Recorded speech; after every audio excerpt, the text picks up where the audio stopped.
So I'm often asked about what it's like to experience life from stillness. Like how does that actually, work in life to be kind of experience life from that perspective? And the best I can kind of do is to use an analogy really, and this is what I tend to do and explain it to people.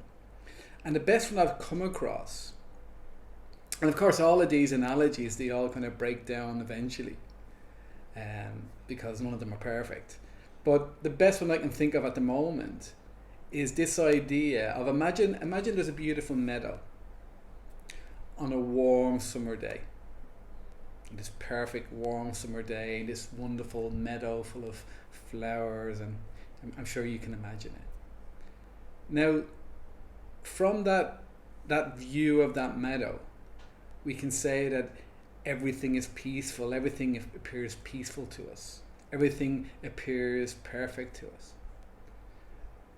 But if we were to look more closely, if we were to kind of get down into the dirt, we could see that this war going on, that insects are killing each other and different creatures are living and dying, plants are being destroyed and new ones are growing. It's this kind of whole thing going on that would in no way fit the criteria of being peaceful by most of us. So we could kind of say, well, which of those perceptions is true? Is the perception of this peaceful feel true? Or is the perception of that war and destruction going on in nature true? Now you could argue that they're both true. And that's very, very reasonable. And in that case you might say, well, which is the better way of looking at things? So looking from stillness is where we're looking from that other perception, where everything just appears at peace, everything just appears perfect. It's not to deny that other perception, it's not to say that doesn't happen, but from this way of looking at things, that's how it is.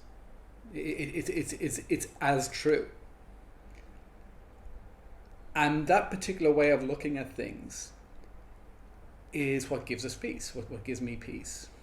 Now I would go further, and this is where that analogy kind of starts to break down, that the view from stillness is in a way truer than the other view.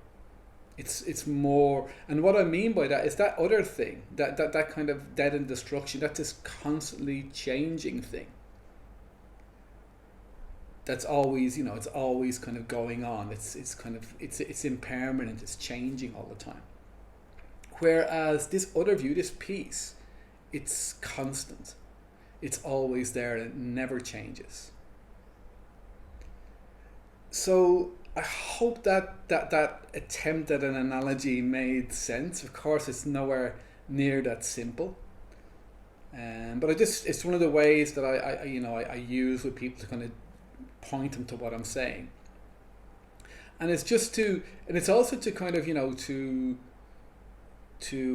reassure people that I'm not dismissing anything. I'm not saying that death and destruction doesn't happen. That's when we're looking at life from a certain perspective, there is a hell of a lot of suffering and pain, and it would be not only wrong, but it would be untrue to just dismiss that. The suffering is very, very real.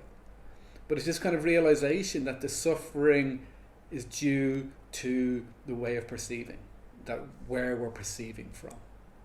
So I hope that made sense. Thanks very much for watching, and I'll see you again.